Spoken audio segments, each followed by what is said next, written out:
Hello and welcome back to my channel. In today's video, I will show you how to add TD debit card or credit card to Apple Wallet. So let's get started. So to do that, you have to follow this easy step.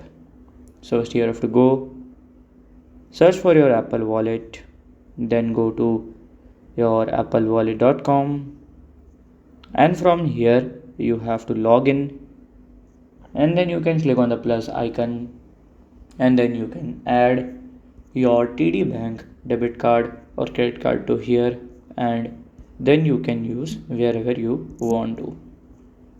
So this is how to add TD bank credit card or debit card to the Apple Wallet.